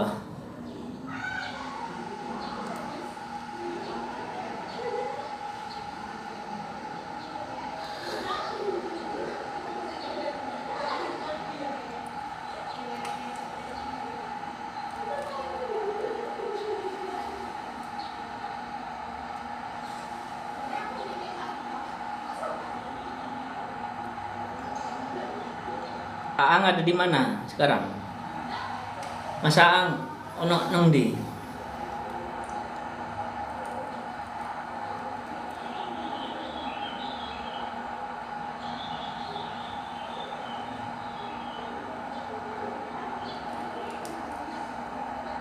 Ada di mana sekarang, Mas Aang?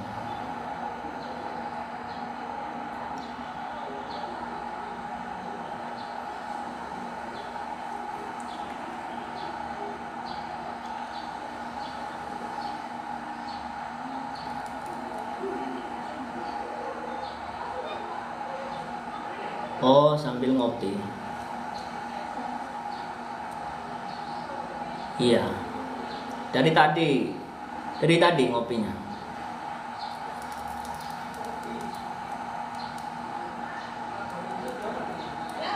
Supirnya enggak ada. Kan nyopir tang?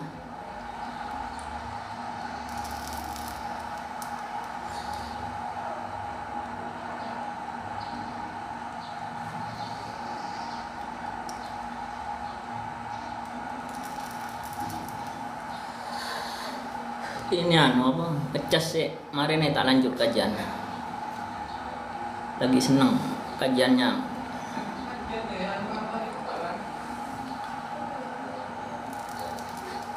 Aku dewe seneng.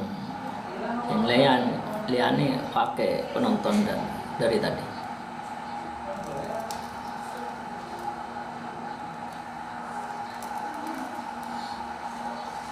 Aku dewe seneng pikiran ini.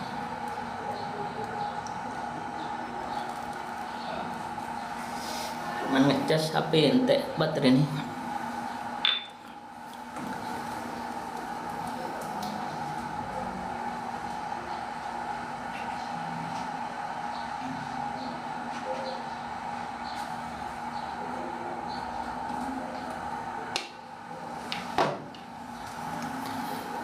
Kita mulai lagi.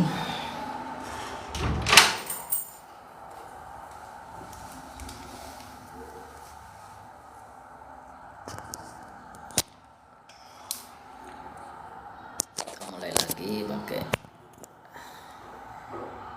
ini lagi 23.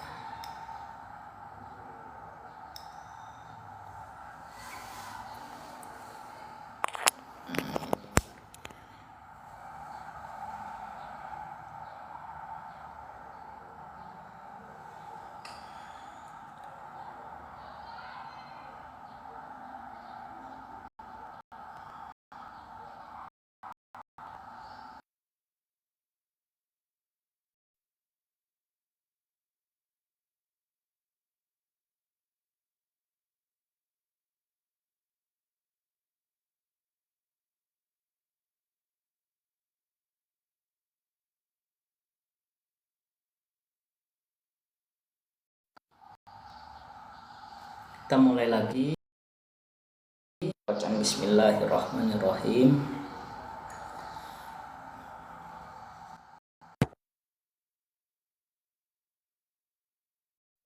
Tiga makna. Pertama itu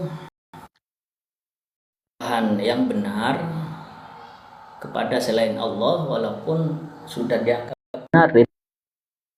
Kita menyembah menghadap tembok, menghadap Ka'bah ke barat, ke arah barat, karena kita menyembah Allah. Dan makna la ilaha illallah itu tidak ada yang berhak disembah belum ada di zaman azali atau sudah diciptakan, ya, OTG. Ya, OTG kita aktifkan dulu.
Sudah bisa. Mic-nya sudah bisa, Mas Gopur. Sudah aktif ya.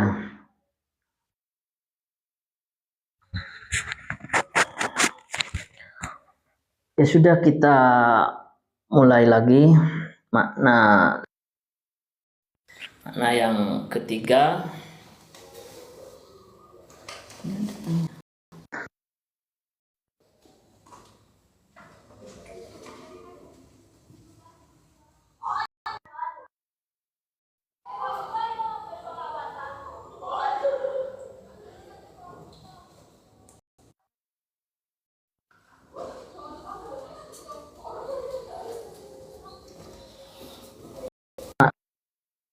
Dari la ilaha illallah, semuanya butuh pada yang lain dan senantiasa yang lain butuh kepada Allah.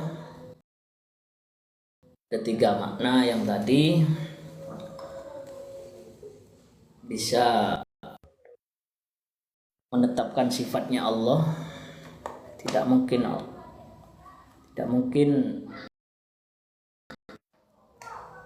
tidak butuh kepada Allah, itu mohal.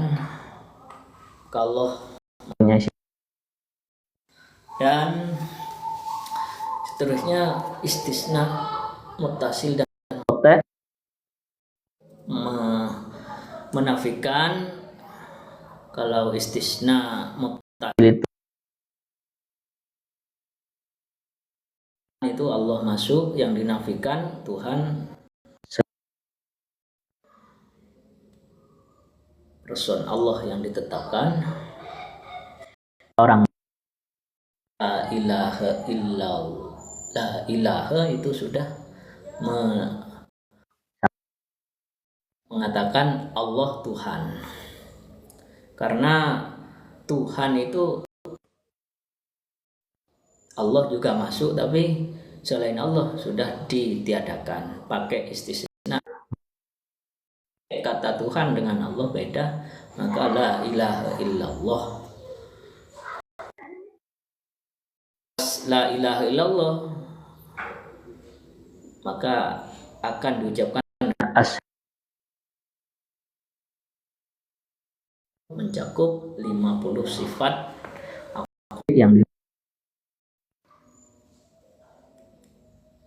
oleh Imam Al-Maturidi kita, dan ditambah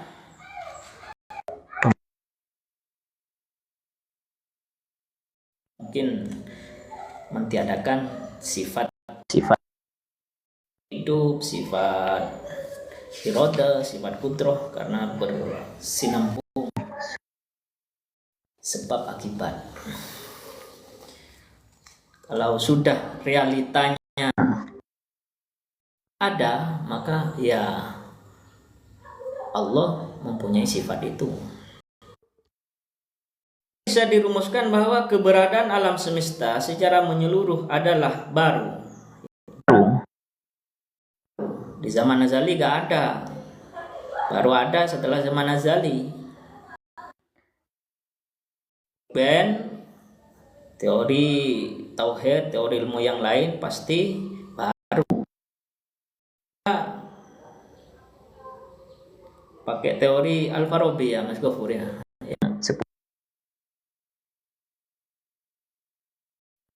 Tak berawal berarti alam ini tidak membutuhkan.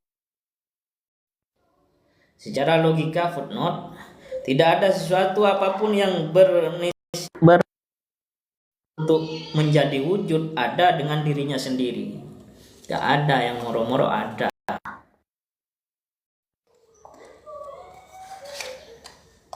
Bagaimana mungkin Allah dibutuhkan oleh semua yang selain Allah? Oleh Hadratus Syekh dilarikan ke la ilaha, butuh kepada Allah semuanya. Dari situ dapat dirumuskan pula bahwa tak ada efek yang dimiliki oleh sesuatu selain Allah.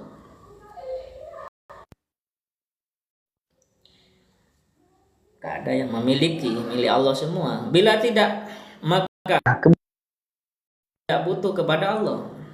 Mengingkari makna la ilaha illallah yang ketiga. Bagaimana mungkin pada Allah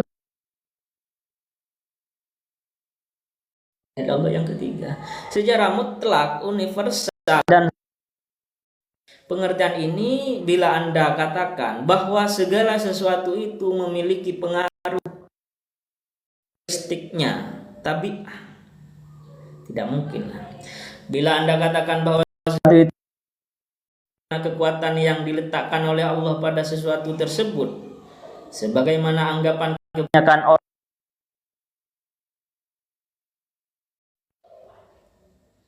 Jadi sebenarnya walaupun mengatakan kenyang habis makan, itu yang membuat kenyang Allah sebenarnya seperti itu. Sebab jika demikian, karena kadang orang itu kalau bahagia kenyang, masih memerlukan perantara atau sarana. Dalam ini tidak benar. Pokoknya Allah lah, secara langsung Allah lah. Karena tidak selain Dia. Kembalinya ketika diteliti sungguh, maka orang yang berakidah benar melihat apapun kelihatan, oh ini kekuasaan Allah. Allah Maha mengetahui saya butuh ini. Sebab akibat cukuplah Allah mempunyai sifat itu Maka ada itu punya sifat itu Allah, bukan sifatnya yang dituhankan ya. Ada barang itu dari uraian di atas, maka jelaslah bagi Anda bahwa kalimat la ilaha illallah memiliki kandungan 3 hal yang harus dimengerti oleh orang dewasa. Bagi anak kecil yang tidak bisa berpikir mengenai seputar hak kebenaran berupa sifat wajib, mustahil, dan yang mungkin ini ya memberikan pahala. Allah tidak butuh pahala, memberikan pahala. Yang butuh itu kita. Kalau kita bilang tidak butuh pada pahala, bukan Allah memasukkan orang tanpa pahala langsung nggak bisa. Kalau Allah boleh-boleh saja. Kalau kita rahmat, pahala, anugerah, bisa masuk surga dengan anugerah. Kalau pahalanya bang sama kan banyak, pahala tidak bisa dilihatkan. Dengan fadl Allah itu kita bisa masuk surga. Kenapa? Mesti semuanya butuh kepada Allah. Dengan menggunakan makna tak ada satu yang zat yang maha luhur kecuali Allah, maka jelas bahwa orang yang mengucapkan kalimat akan meyakini makna ini, maka ia tidak menafikan, tapi menafikan kebenaran Tuhan selain Allah. Dengan itu serta-merta menjadi kafir ingkar ketika sedang mengucapkan kalimat la ilaha,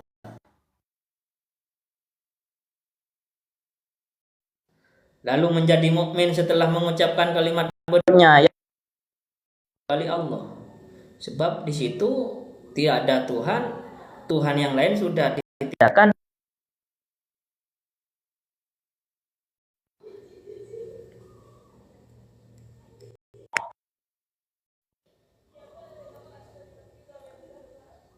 Sebagaimana pendapat sebagian kafir setelah disempurnakan mukmin lagi tidak benar. Ilaha bisa muttasil, satu jenis dengan kata Allah, tapi yang tiada Tuhan sudah menetapkan dirinya Allah. Kalau mengkotek la ilaha illallah, yang dimaksud dengan Tuhan yang dinafikan adalah kebenaran realitas Tuhan selain Allah Subhanahu wa ta'ala.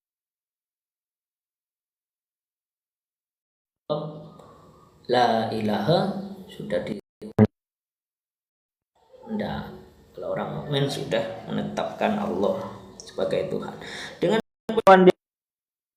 sempat mengucapkan kata la ilaha saja, lantas ajal menjemputnya sebelumnya, maka dia tidak menjadi kafir bila dia menggunakan meyakini makna tak ada Tuhan yang benar selain Allah. Tak ada Tuhan yang benar selain Allah.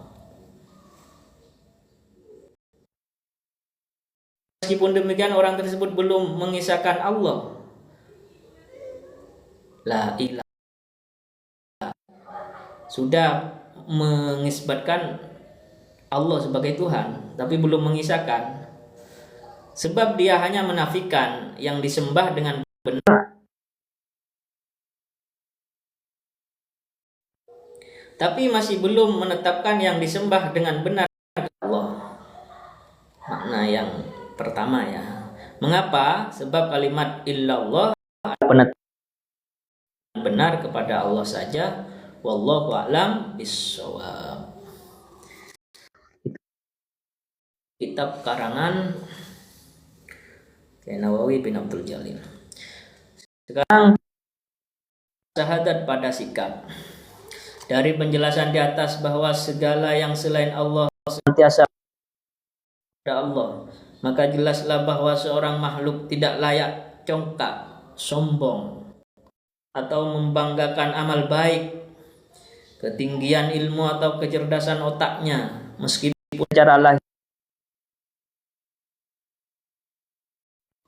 Sebab semua perbuatan makhluk pada dan atas kehendak Allah Subhanahu wa taala. Allah berfirman, Allah tak melun, Allah lah yang menciptakan kalian dan apa yang kalian perbuat. Quran As-Saffat 96. Allah juga berfirman,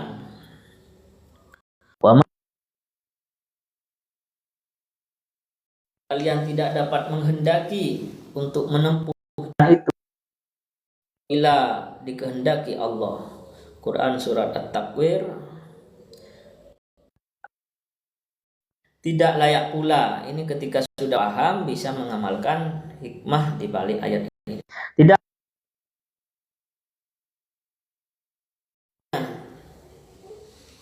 kepatuhannya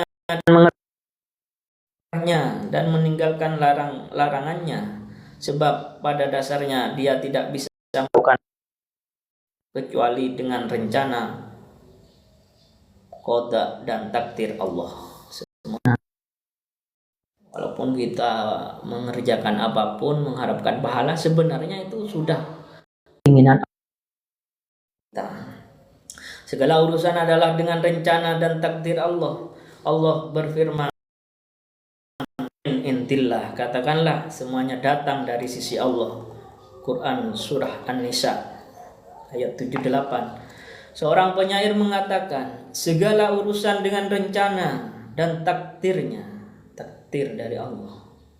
Segala yang ditakdir maka tak ada jalan untuk menghindarinya. Sesuatu atas seorang hamba maka dia tidak akan bisa menghindar atau lepas darinya. Mestinya orang itu ia menyerahkan segala urusan, bertawakal, tapi tidak berarti tanpa adanya usaha.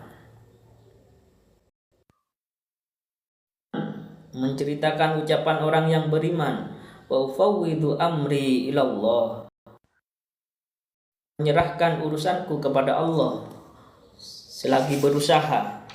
Quran surat Ghafir ayat 44. Bila seorang hamba sudah memiliki sikap demikian, dia tidak akan merasa takut kepada apapun dan tidak akan mengarahkan harapan kecuali Ta'ala. Ketika paham makna la ilaha illallah, makna yang ketiga, semua keniscayaan surga bagi yang mengucapkan kalimat syahadat.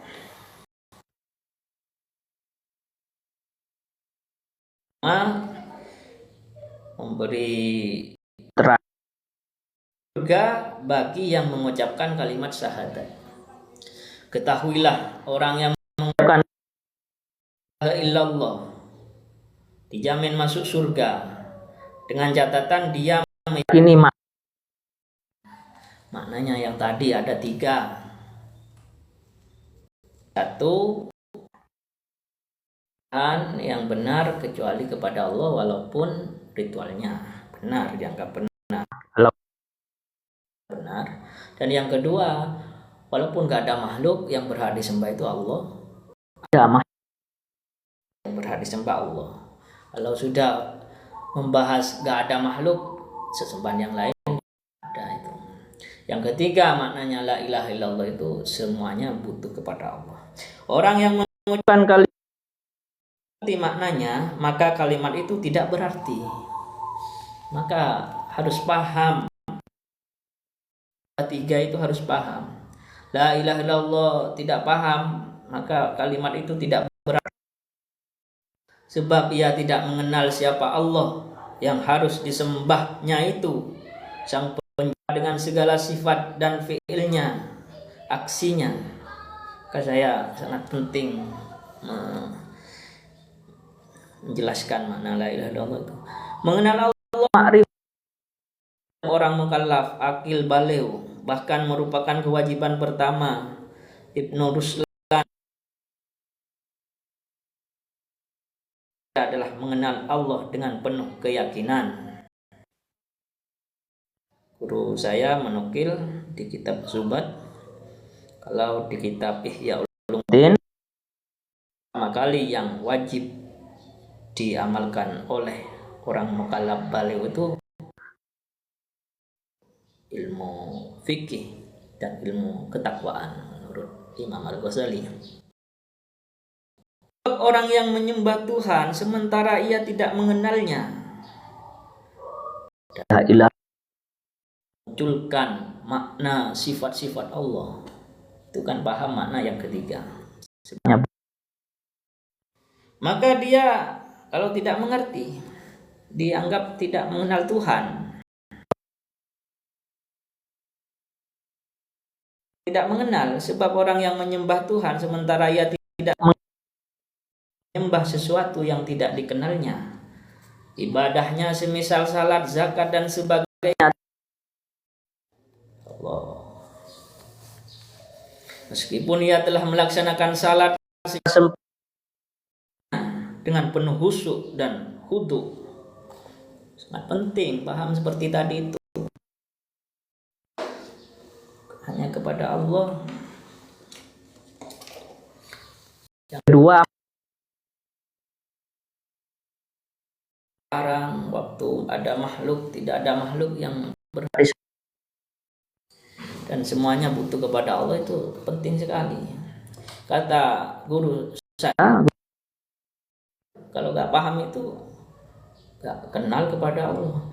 Dari sini dapat kita pahami bahwa kewajiban pertama yang menjadi dasar dari segala macam ibadah, itulah kata Zubat, mengenal Allah. Apa dengan guru saya? Orang yang menyembah Allah tanpa dasar yang benar dengan mengenal Tuhan sudah gak benar. Tidak Nawawi. Ini kitab, ini terjemahan ketika diarabkan. Ketika diarabkan seperti ini. Ini Arabnya. Dan ada Arabnya yang orisinil di pondok Sidok itu ada. Kalau diarabkan seperti ini. Dan terjemahannya itu cocok dengan Arabnya. Kalau orang sudah tidak mengenal Allah, tidak sah, kata beliau. Dengan penjelasan di atas, maka jelas bagi kita bahwa setiap orang mukallaf harus mengenal Allah.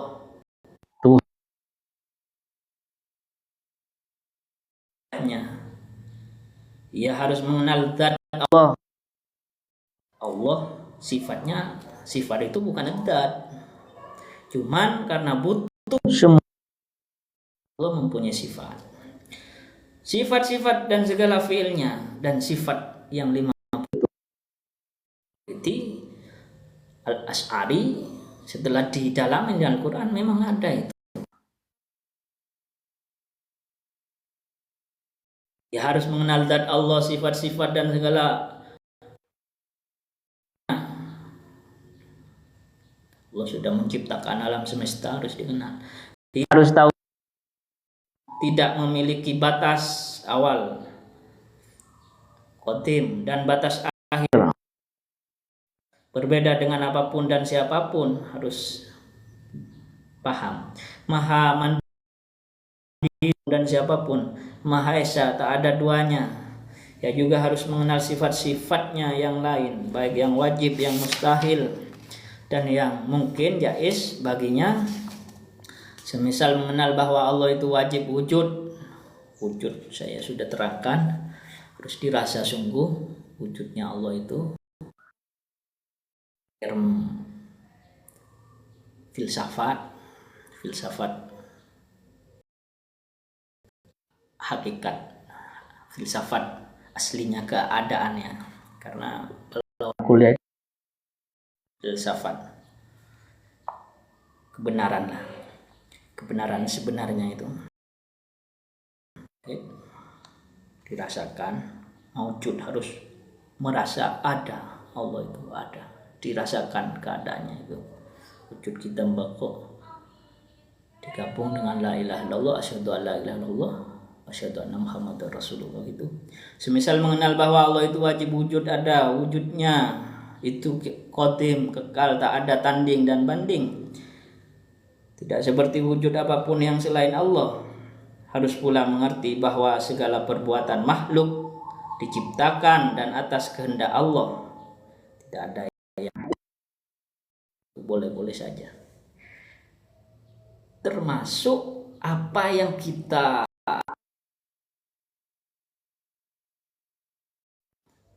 kehendak Allah semuanya. Lah kita itu diberi pilihan, disuruh berusaha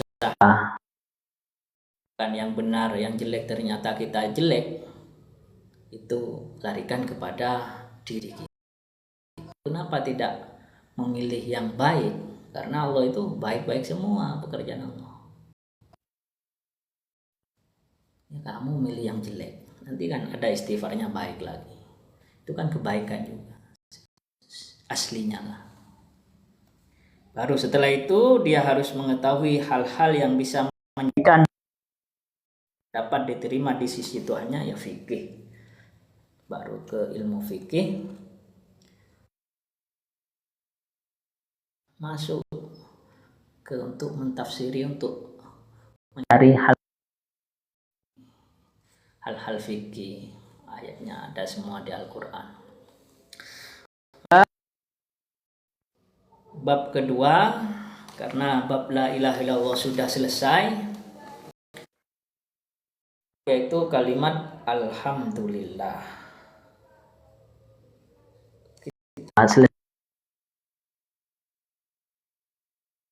Mungkin Facebooknya saja yang saya selesaikan.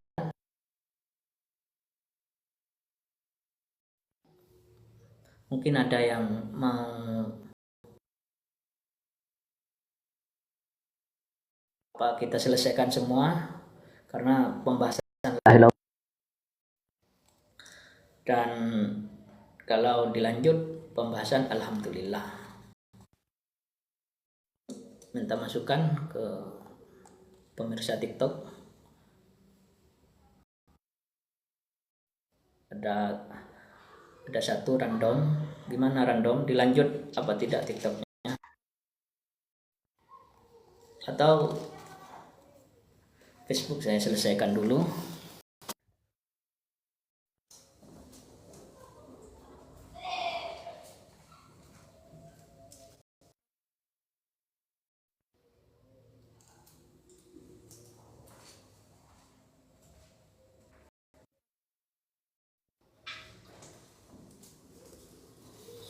Mana kita lanjut di TikTok. Alhamdulillah. Apa selesai mungkin tidak ada komentar, berikan saja. Semoga buku terjemahan memberikan manfaat bagi kita dan kajian saya dari tadi. Semoga kita selesaikan dulu karena pembahasan. Kita lanjut ke bab 2. Alhamdulillah sudah selesai pembahasan la ilaha illallah.